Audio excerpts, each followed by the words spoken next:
Well, hello, everyone. Grace and peace to you in the name of Jesus Christ. My name is Sally Queen, and I'm the district superintendent in the Catawba Valley District. And we're grateful that you're participating in Equip and Connect. Today, we're going to talk about discipleship, and we have two fabulous clergy women from our annual conference who will be facilitating and leading us in a conversation today. Reverend Nancy Rankin and Reverend Diane Lawhorn, who are wonderful women. So as we celebrate this week 70 years of women and full connection and ordination, I'm grateful for their leadership. Nancy does have the gift of being retired right now, although she continues to be active in ministry through coaching. Diane is currently serving in Maggie Valley and will be moving in the next few weeks and months to Centenary in Winston-Salem. And so we're excited to have both of them with us, and their gifts will be shared in abundance. Before I turn it over to them, I just want to invite us all to take a deep breath and to invite ourselves to clear our minds of any distractions that are around us. As we think about discipleship and small groups, I invite us to hear these words of a poem or a prayer by Karen Kaiser in her book entitled Homecoming. And this one is called Sanctuary.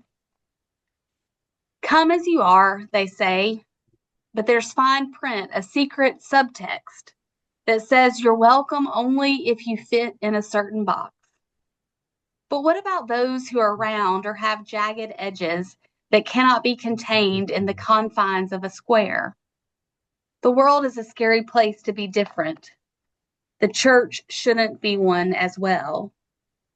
So, Lord, let us be a sanctuary, a soft place to land when the world is full of hardness. We will be your haven, a shelter of safety, embracing your entirety with open arms.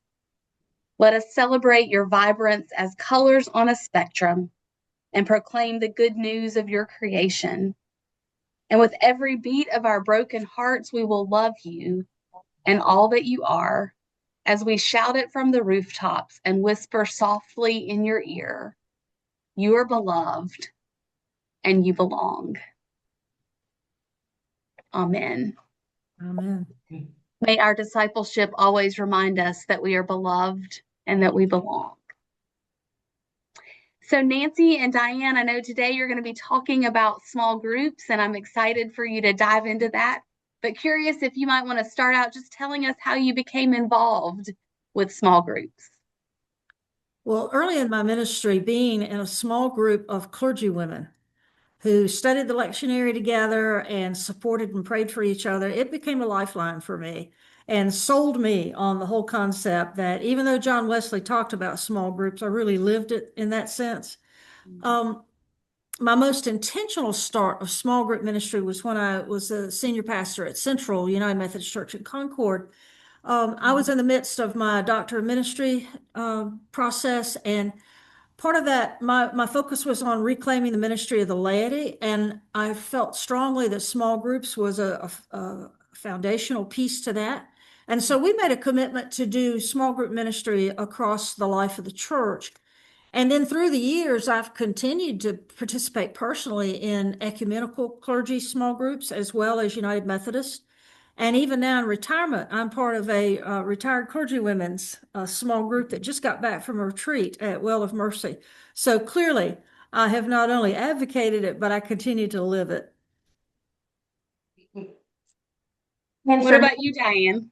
Yeah, and for me, in my very first appointment at Williamson's Chapel as associate pastor in Mooresville, we had a lot of folks who were joining the church, and we were looking for ways to connect them meaningfully to ministry so that we didn't have that them going in the front door and coming out the back door. And so I knew that one of my seminary professors, Dr. Tom Tumblin from Asbury, had been a small groups pastor at the Ginghamsburg Church in Ohio. And so I went to Kentucky and met with him and asked him them to mentor me in the model that they use there at Ginghamsburg.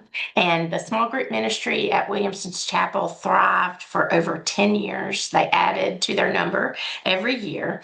And one of the things that was interesting that I noticed is that 3 years out, the leaders of those small groups were new members that had joined the church the year that we launched. And so that taught me that not only had spiritual growth happened through the small group ministry, but also assimilation had happened as well. And so I've continued utilizing the model that Tom Tumblin taught me, with little tweaks here and there to tailor it to the ministry settings. But I was in for over 25 years. And then I've also participated in groups personally throughout that time as well. Yeah, I can't hardly imagine not having the connection of a small group. It's such a vital part to my Christian walk. So Nancy, is there, a process kind of for small groups or?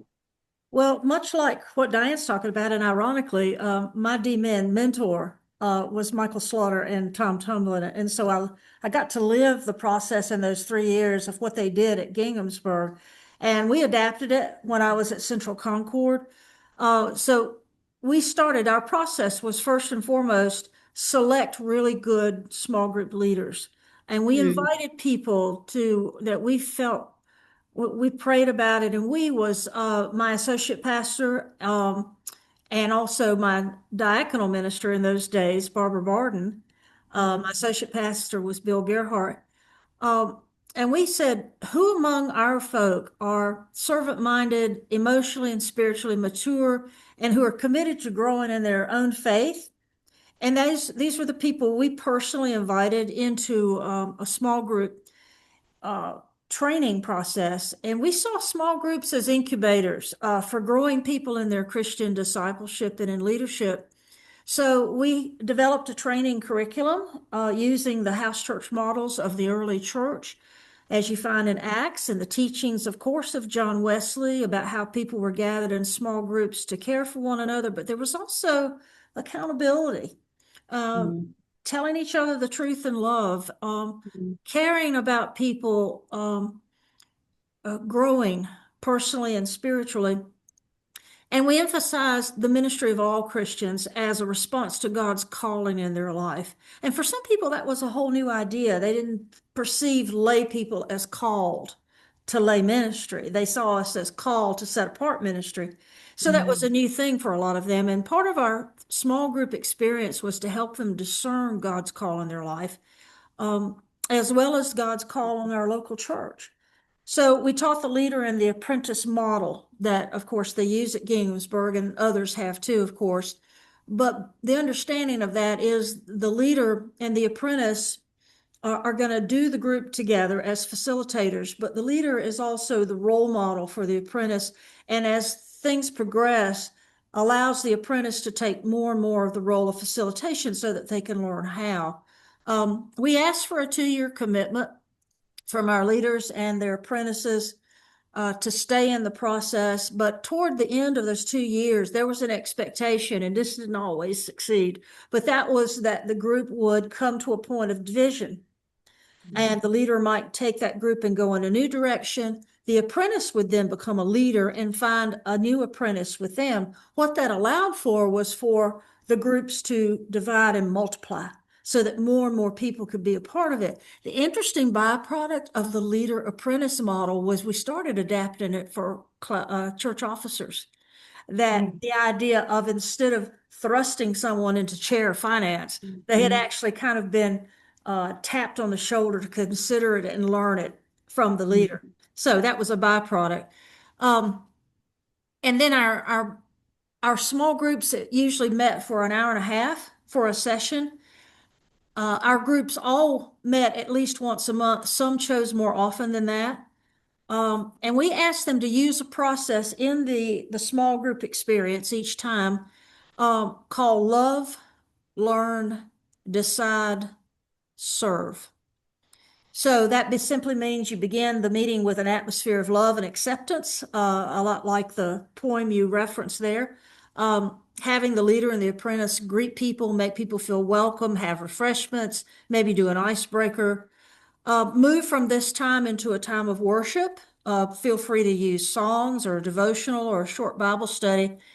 And then in the time of reflection, includes not only their response to the Bible study or the devotional, but it's also a time of sharing how they've encountered God in their life since the last time they were together. And having the group offer each other pastoral support for whatever had happened. Then there was that learning element. If they are already using a Bible study as their curriculum, then they just simply go deeper with that during that time. In others, they use different kinds of curriculum. Some of the small groups were built around life issues like divorce recovery or grief recovery. And so there was curriculum and leadership for that sort of thing. Then they had to make a decision. The decide part is not only planning for the next meeting and maybe assigning responsibilities to people, but it was also for members to think about, was there a mission project they wanted to participate in as a whole group, or they just wanted to make people aware of opportunities to serve? Because we always saw the small group as having a both and life. You come here to be nourished and cared for, you're sent out to serve in some form. And then that's the closing part of the decision around servanthood. And it wasn't so much we were asking people to just add more and more to their plate. It was a recognition that areas they might already be working in need to be seen as acts of service. Again, we were moving away from the idea of I volunteer to I'm called to serve. Moving from commitment, from recruitment to commitment. Now, there's a part that we thought was really important. You've got the leader and the apprentice, they've got these groups going. We learned from what we did at Ginghamsburg, but from other situations, those leaders needed support. And so we used what's called the VHS model, vision, huddle, skill, where we brought the leaders and the apprentices together at least once a month in the beginning, and then after that, every 2 months. And the process was always recounting what is the vision of small groups. If you've ever heard anybody talk about how quickly people can forget vision, they say it's about every 30 days. And so that worked out that we have to remind people the difference in a Christian discipleship building small group and maybe the civic groups that they were in. And our particular vision statement was to grow our people as fully mature disciples of Jesus Christ and living as his disciples in our homes, our community, and our world. And so we would remind them of the characteristics of what is a healthy group.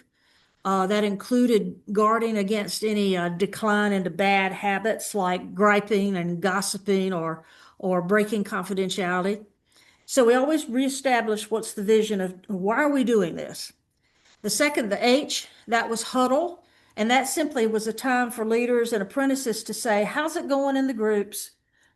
Do you have any particular challenges? How can we best support you? How are you staying healthy as a leader? And out of huddle would come out ideas for how to teach skills. They would identify particular things they needed help with, and then the next time we would bring in somebody who could facilitate that. And skill was really about training. It would address issues, if somebody dominates a conversation or somebody needs a referral to therapy or help with seeing that everybody feels heard. They also sometimes needed help with how to grow the group. They needed that personal relational approach, not just an ad in the church newsletter. We usually set a goal for groups to be no larger than 7 to 10 people for that duration of that 2 years. And we realized that if you did more than that, more people than that, you just didn't have the time to share. So there's my process, our process that we used. Thanks, Nancy. Pamela, I don't want to put you on the spot, but I wanted to welcome you out loud and maybe share a little, if you don't mind, to just kind of let us know why this topic was interesting to you. It might help Diane and Nancy, know a little bit about you. Sure. I'm Pamela Jack. I'm certified in Christian education, and Oh, my volume's good. Can you Yeah. hear me good? Okay, Yeah. great. Yeah, I'm very much interested in small groups. I think that's a primary way that we build relationships and grow and have that time and space to ask questions and all that. So I'm particularly interested in the Wesleyan way of small groups and how that can be adapted for today. How do you have accountability, for example, in our very individualistic American society? That's kind of hard because we're like doing our own thing, there's privacy. How do you do that? So one thing I've done in our smaller church, I'm in the Blue Ridge district, is we just took a regular adult Sunday school, and based on the Revised Common Lectionary readings, we had a time also for a Wesleyan small group. So it kind of merged together. And we ask each person, did you have any God sightings this week? Any places like that. So, people shared, and of course, you have to watch your time as well. We had techniques for that. All that to say is, I think there's ways we can incorporate the small groups into the gatherings that we're already having. Um, so I just came on here. I'm curious. I do instruct online with United Methodist related beadisciple.com. And I'm actually leading a group right now. It's leading missional small groups. And it's one of the LSM advanced courses, but anybody can take it. And that's exactly what we're doing. We're going into the Wesleyan principles, how that could apply today. And it also, like you say, Nancy, has that service component that arises out of our faith. Yeah. So that's why I'm here today. I wanted to Good. learn more and because we're always learning, right? Yeah, absolutely. Well, welcome, and we're glad you're here. And Thank as you. I know that folks will watch this after this session is over, but because you were here, I wanted to let us know a little bit more about you. And Nancy, it makes me think when she talked about the sharing God sightings, that's kind of your love. Mm. That's your love moment of your model for small groups, having kind of that worship time of God sightings. Uh, Right. so I just want to make sure that I'm just clarifying. So when you talk, Nancy, through the model, the love, learn, decide, and share, that's sort of your model for the actual group. Right. And the VHS, that was how your leaders continued to receive their support. That's how we train the leaders. That's right. Well, not just train. We considered them kind of our small group. Make Mm-hmm. sure they had nurture and care, and to make sure that they were consistent in the way they were doing their groups. Because we found that if there's not accountability of how the leaders do in the small groups, they can be a lot of temptations. We'll talk about that Yeah. in best practice and in the pitfalls. Yeah. Is that that's why it's helpful to bring them back in and everybody get back on the same page. And I can see that it would be valuable to have your leaders gathering together because they're probably able to have similar conversations and similar needs Right. and I think that's a place of accountability too, that I'm not going to be the rogue leader just sort of going out on my own doing Right. my own thing. I'm part of a community as well. Right. Right. Well, Diane, Nancy, I know you've got lots of experience, so tell us some kind of best practices as you've implemented small groups in your settings. Okay. One of those is to develop a group covenant that communicates expectations about how you want to relate to each other as a group. I think that is a really important thing to do right from the start. And then another one is something that Nancy talked about when she was going through the process was to be really discerning about the facilitators that you choose. I think it's such a temptation in the church to just get a yes. And you really do want to be discerning about who you choose. And there were a couple of characteristics she mentioned that they need to be servant minded and spiritually and emotionally mature and committed to growing in their relationship with Christ and in the service to Christ Church as well. And then the third thing is insisting that facilitators share leadership with an apprentice leader who will eventually lead their own group. And so that encourages multiplication. But it also is just a healthy way for us to do leadership.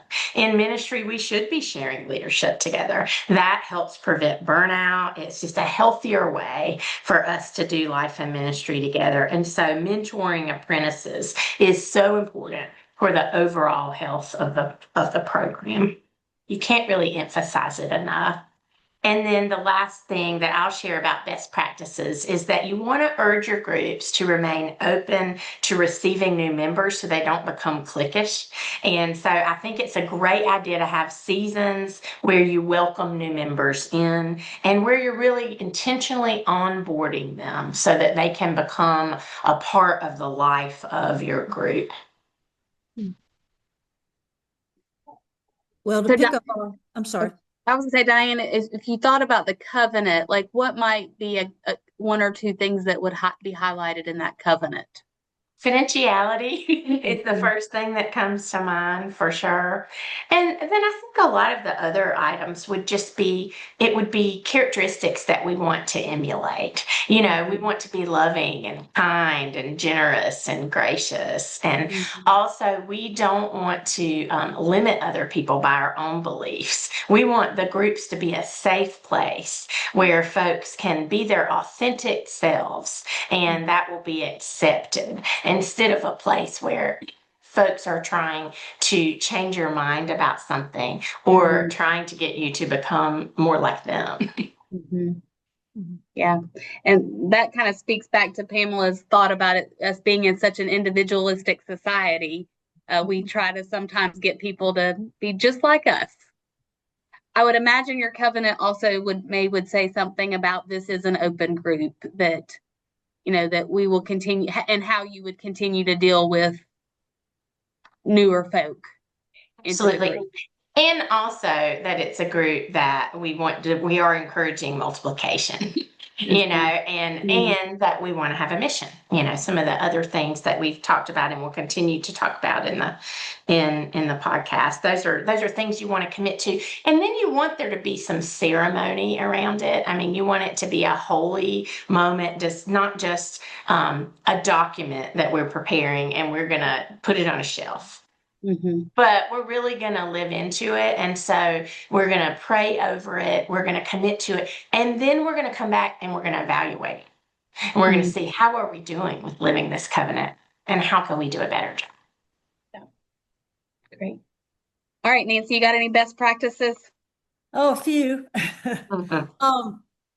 It is important that we train the leaders, but I think the coaching part, the VHS part, however you want to do that, is essential. As I've said, the whole time that they're leading, they also need to be in that leader coaching process.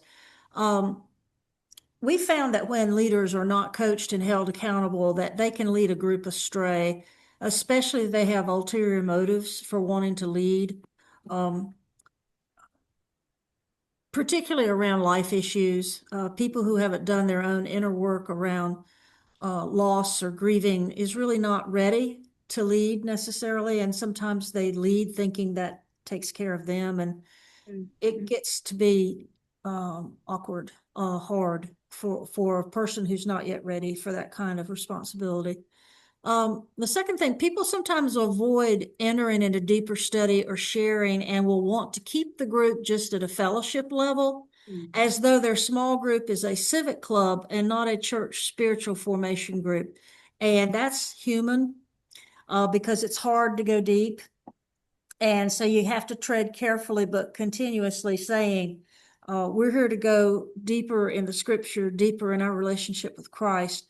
And while we want to have fun and fellowship, we've got to have more substance than just that.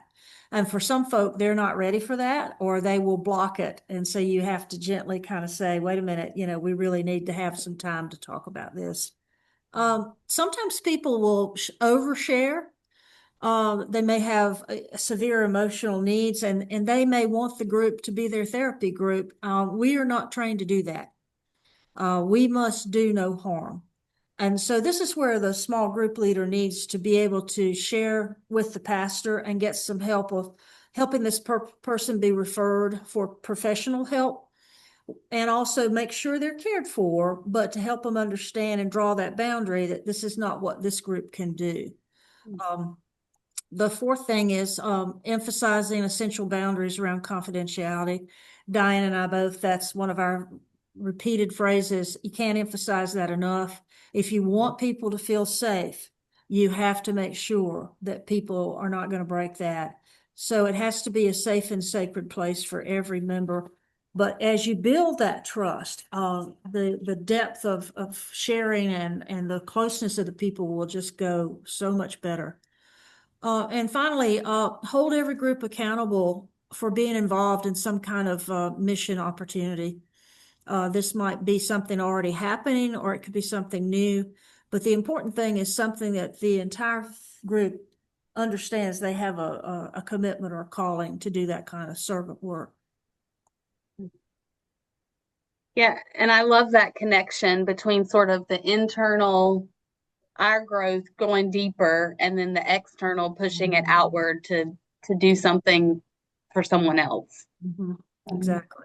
Exactly. Yeah, thanks. I think we've reminding us about confidentiality. We probably need to do that every single time we gather.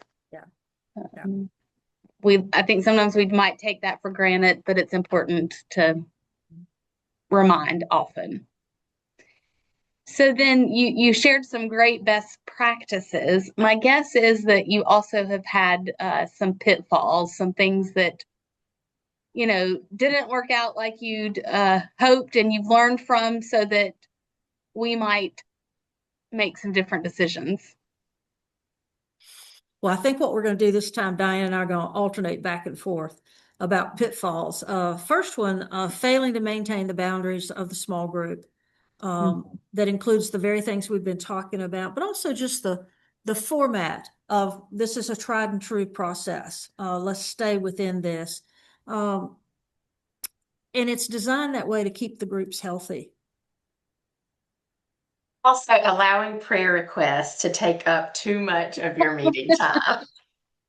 I think that prayer requests can often really be a distraction from personal sharing that might feel too intimate or awkward or vulnerable. And so we choose to talk about other people's problems instead of our own.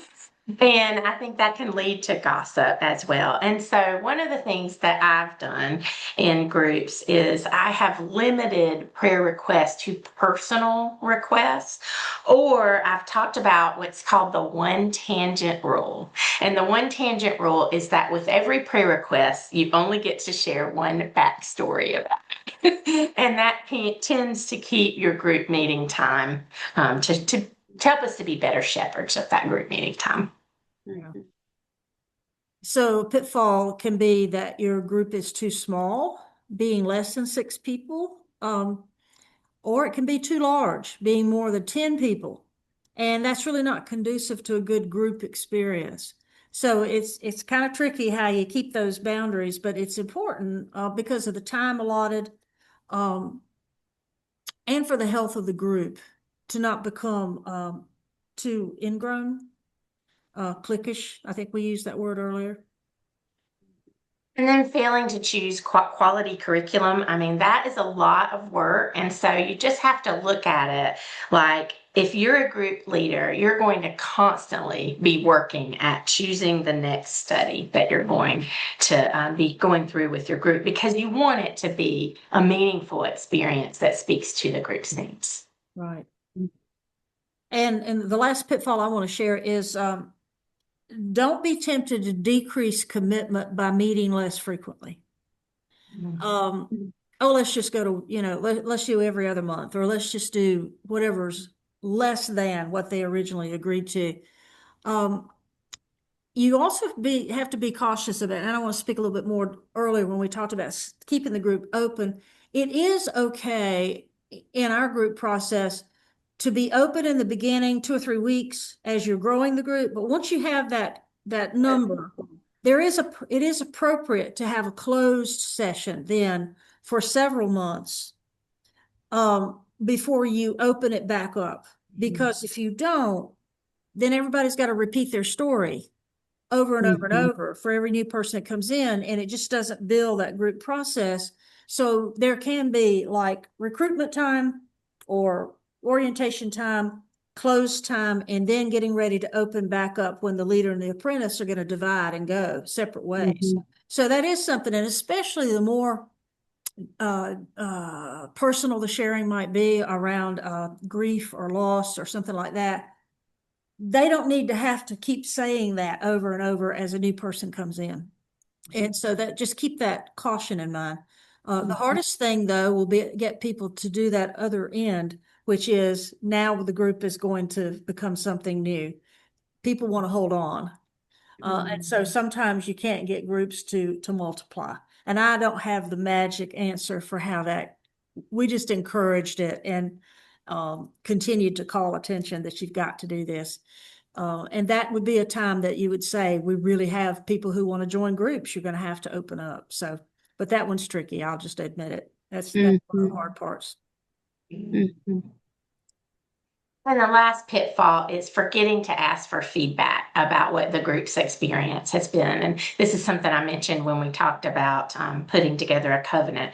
And so you do want to use that covenant to review, to see how are things going in the group? How are we living into the covenant? And, are your needs being met as group members? Because when we don't evaluate, I think what ends up happening more often than not is people exit the group and we really don't know why. They don't really tell us why. They just stop showing.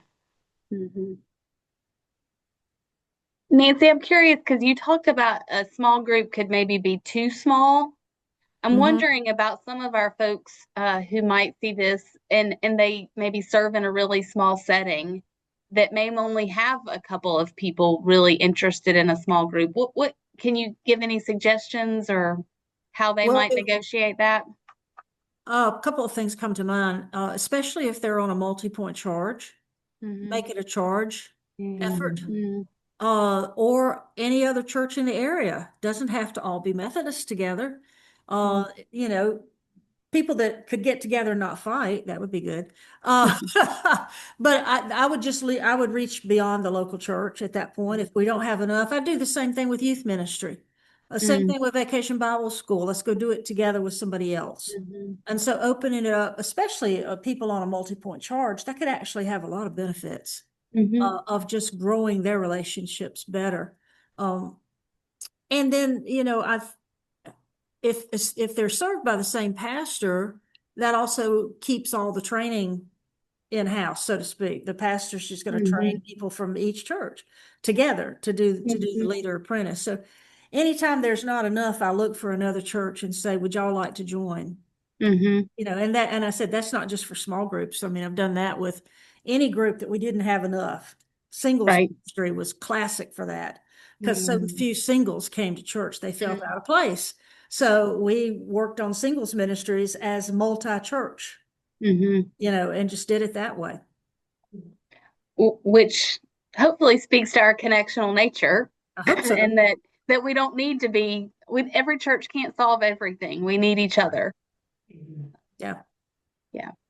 Well, and I think that, back to Pamela's question about the Wesleyan way, that's definitely at our roots for small groups. And at the heart of some of the Wesleyan way, Diane, is spiritual formation. And I know that's something that really speaks to your heart. Yes, because I'm not only a pastor, but I'm also a retreat leader and a spiritual director. I do tend to look at small group ministry through a formational lens. And so I really want small groups to be environments that encourage spiritual depth. And so there are a lot of things that facilitators can do to encourage groups to become places where formation is happening. And so I wanted to share a few of those with you all today. And one of them is beginning group meetings with prayer, like we did today. Today we did that with a reading or a prayer, a scripture or a song that can help to people to transition. And often I'll say, let's transition from all the places we've been today into this place. And it also reinforces the purpose of the sharing. If you look at the theme that is presented in the scripture reading or the prayer, so that all of that is kind of reinforcing each other. Also, using silence to start the meeting is another way to help people to transition from that head space to that heart space. And I also think silence can be helpful to provide a little break when sharing has become particularly intense. Sometimes you'll just feel in the room that people kind of need to take a breath. And so having a little silence midstream can be a really helpful way for folks to kind of recollect themselves emotionally and spiritually and kind of manage their distractions as well. Also, embracing boundaries for the time allotted for sharing and communicating those boundaries and then adhering to them really does give everyone space to share. And it encourages good group attendance too, because people want to know the amount of time that they're going to be giving to this process. Taking the opportunity as facilitators to share our own celebrations and struggles as leaders can really enhance the intimacy of the sharing, and it also models for them what we are hoping that they are going to learn and be able to share about in the group experience. Having the courage to intervene when sharing becomes redundant or inappropriate, and this one is hard, but it can improve the quality of the group's experience. And there are gentle ways that you can do it that don't feel intimidating to folks. And then asking probing questions that really does inspire people's reflection beyond the group meeting time. And it doesn't necessarily have to feel like homework. It's just some things to keep thinking about. And that also can model good listening if you ask questions and you really do hang in there to hear what the answers are. And then limiting prayer requests to personal requests, like we talked about earlier, can be helpful for shepherding the group meeting time. And sharing ways that we as leaders are personally growing in our faith and in our leadership. I think that everywhere we are in ministry as a leader, we need to be modeling lifelong learning for folks. And so that's one way that we can do that. And as I mentioned before, taking time to review the group's experience so that it's a meaningful experience for everyone. So, Diane, I want to ask about something, kind of the role of the leader, because the leader is both sharing and vulnerable, and that's important. And could the leader overshare and prevent the rest of the group from fully participating? Absolutely. And that can really be a pitfall because there's no one to shepherd that. Your group members are probably not going to step up and say, "Hey, leader, you're sharing too much," and so that can be an issue. And so there again, I think we have to model for others what we're asking for them as well. And if you get to a point of real intimacy with a group, maybe they would have the courage to speak up. But one of the ways that I've done this in groups is it's just very gentle and almost fun, and that is I'll encourage people to land the plane. And so, as a leader, you should be open to the fact that sometimes your group members may say, "All right, leader, land that plane." Land the plane. I love it. I love it.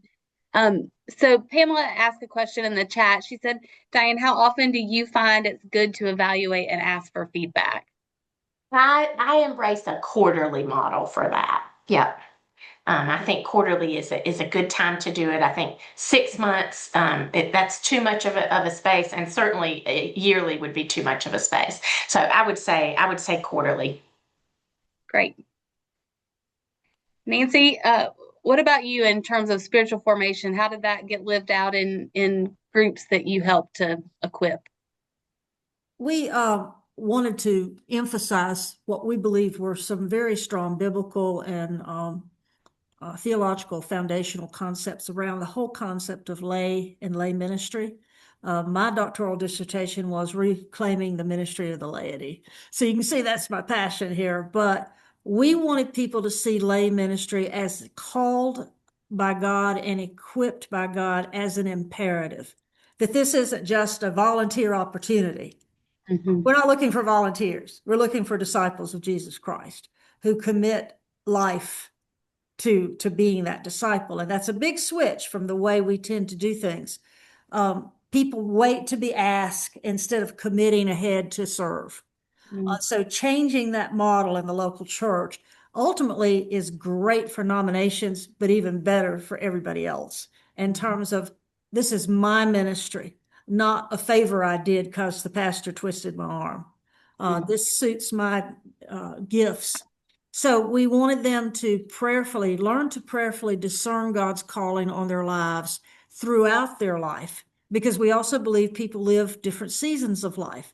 What is God calling you to do now in this season?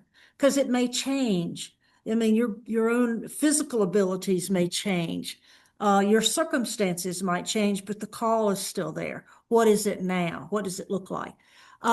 We wanted people to see their calling as something that, so often laity think that a calling means a set apart ordination kind of ministry. And if it's not that, then it's really not about them. We want them to see their calling to be lived out in their vocations. Just as much the banker at the bank, the mom who's spending time at home raising children, wherever it is, you're still under this call of God, and you're acting out your Christian discipleship in those locations. In fact, those locations desperately need your witness and presence. And how do we equip them to go be Christians in a tough world? We wanted them to see that calling is one of service as well as personal piety and devotion to Christ. That sometimes lay people, or anybody, can feel like the main calling is for me to be a more devout Christian, pray more, read my Bible more. That could help, but we don't see that as the fulfillment of the whole call. And we've already emphasized this before. Then how do you witness in the world? How do you take what you're learning and your personal devotion to Christ and make it evident in the world? We encourage the concept of lay people being an evangelist. Now that shocks folks because they also think that's what the clergy are supposed to do and leave them out of it. But we want them to understand that sharing the good news, which is what an evangel does, of Jesus Christ with other people can sometimes be the most effective coaching a lay person, especially in when they do it with humility and sensitivity to who they're sharing their faith with. And I think faith sharing is an important part of training, can be an important part of small group work, is how do I learn to share my faith with someone else? Oftentimes we found that when we ask adults who have been in church together for years to tell each other how they came to know about Jesus, they've never had that conversation before. And it really helps to open that up, to do that. So we're emphasizing that the role of evangelist is not just the clergy, but it's for everybody. And then finally, building on the Great Commission of Jesus to make disciples, we also want them to see that where Jesus in the Great Commission says we baptize people, and then he says, and remember that, I will remind you of everything that I've been taught. When we baptize people, we have to equip them to live the faith. Well, one of the questions, especially when I was a district superintendent, people would say, well, if you just send us a good youth pastor, we'd get all these young people in and they'd stay. And what I would say is, who's there to mentor them? Who's going to be the role model?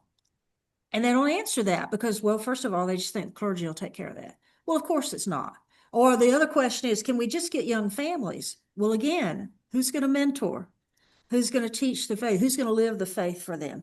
This whole idea of the equipping is for each other, that we help make disciples by being a disciple who equips and mentors another disciple. Thank you. You're welcome. So, y'all shared a lot of great information. I wonder if, Pamela, are there any questions kind of that are resonating in your brain, or anything you want to ask about as you think about how to form small groups? Or I think it's some wonderful tips, successes, pitfalls, and I like the practicality of it. You always encounter maybe in sharing people that uh, go on too long, they just go into too much detail or go off topic too much. And, just graceful ways to bring the plane in for landing so that everybody has time to share. I've lived that, so that's very important. I know one little thing that we did was just have just a battery operated candle that you would hold as you were speaking. And then you were, it was like a visual while you're talking to, oh yeah, I'm holding the candle. And then, okay, I'm going to send it to the next person to speak as well. But I love how you're bringing all the Wesleyan principles into the small groups. It's so important. And love the idea of the lay people being in ministry. That is so important. Don't just leave it up to the clergy. And I know part of that, I'm sure, is helping people to learn their spiritual gifts. Is that a part of a component of it? Yeah, that's super important. In the class I have right now, I have a new Christian in it, which is super exciting. I mean, literally, he's saying he started following Christ for the first time 6 months ago.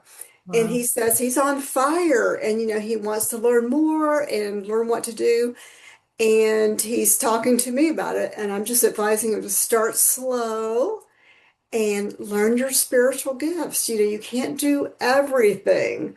So I think that's a big part of it, that every single one of us has gifts in ways that we also, Nancy, as you say, live your faith in your daily life, no matter what you're doing. So those Right. are all good things. Yeah, Great. thank you. Thank you. Hmm. So I know that this isn't just like a programmatic thing for both of you. I mean, certainly you've offered some strategies for how to, implement small groups, but it's also personal. So talk about your personal relationship or a personal story that you have with a small group. For me, one of my greatest joys in ministry has been traveling with groups that are on a deeper spiritual journey. And for the past 10 years, something that I've offered in local churches are what I call deeper studies, and I do them during the holy seasons. So Advent, Lent, and summer. And this is a deeper experience than what you would anticipate happening in a small group. And so the way I go about it is I will choose a resource that's very contemplative and reflective in nature, that we are all kind of reading together. That gives us a little bit of content when we come together. But the majority of our time together, and it's usually an hour and a half, is doing a modified group of method of group spiritual direction called holy listening.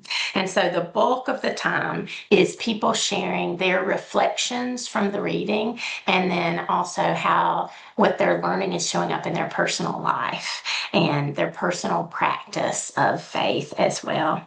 And so what I've found is that participants really open up in a deeper way when they have this safe space to share their thoughts and their feelings. And when they're really given permission to listen to each other, they show up for each other in a different way. And so, kind of guiding and facilitating not only the sharing part, but also the listening part, and how important that is. And I find that what happens is they benefit from the collective wisdom of the group when they're truly listening to what folks are sharing. And where this leads them is into discernment. It helps them to discern the next steps of their spiritual journey, how they can take that next step with Christ, and how they can encourage others to do the same thing. And then also, I think it encourages them in their calling to reach out in more fruitful and fulfilling ways, which is going to have a whole host of benefits for our local churches, not only for the small group, but also within the wider ministry. Mhm. Do you happen to remember what your resource for Advent or Lent was? Yeah, so one of the ones I love for Advent is called The Uncluttered Heart, and it's by Beth O. Richardson. And then another one that I've used is called Simply Wait, and it's by Pamela Hawkins. And I know folks are always looking for good suggestions. So the uncluttered heart and wait. Simply Wait. Simply wait. Mhm. Nancy, what about you? Well, for me, two places where I saw the small group be in some ways the most dramatic in outcome were with youth groups. Two of my churches, the at Central, we introduced it there. Another one I had the privilege of arriving and they were already doing it, which was a joy to my heart. But the one at Central had very intentionally picked out two very mature adults, a male and a female, who were going to work with teenagers. This was a church that thought youth ministry was primarily at that time, let's do fundraisers so we can go on a trip together to the beach. Mm. And that was youth ministry. These kids needed more. And so when they took over and started doing the small group process and explained how it was going to work and provided that safe space, they discovered that some of these kids were in a lot of trouble. They were doing self-destructive things. They knew about it with each other. So the accountability became very real because they made a covenant to hold each other accountable to stop doing these things. And that was tough because these kids had money, and so some of it was dangerous. So the accountability started working, and these kids started making better choices and talked about their small group as, like I said earlier, a lifeline. And one young girl, she announced to her parents that she did not want the extra gymnastic lessons any longer because Mm. she was not going to make the Olympic team, but that she needed this small group and she wanted to make the time for it. Um, and we just saw some life-changing things happening with these young people because we simply applied a tried and true John Wesley biblical process. And amazingly, it works, doesn't it? It was just really gratifying. And in the church that I had the pleasure of just, they were already doing it. They had multiple, they had more than just one small group of youth. They separated the girls from the boys. And I thought that was smart. They Mhm. had several, and they had a lot of adults involved that were not their parents. But these were, again, mature Christians. And it was exactly what these kids needed. Mhm. So I just, people want to have youth ministry. I say, well, let's do small groups for youth too.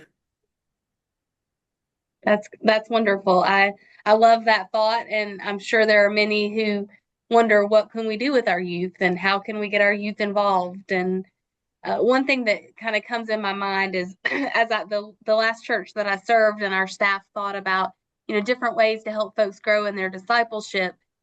We thought of we could be seen as cruise directors. That we got to keep everybody happy. We got to have entertaining opportunities for them all the time. Or we can see ourselves as these people who are offering really opportunities to grow deep in your faith. And I think that's what a small group does. And part of that is because it requires a commitment. And if we truly commit ourselves to something, we get so much out of it, which then ultimately benefits our world. So Nancy, Diane, if you had like one last word to encourage a small group to be developed in a church, what would that be?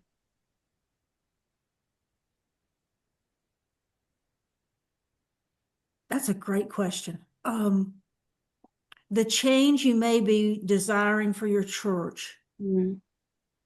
can happen right now with who you have.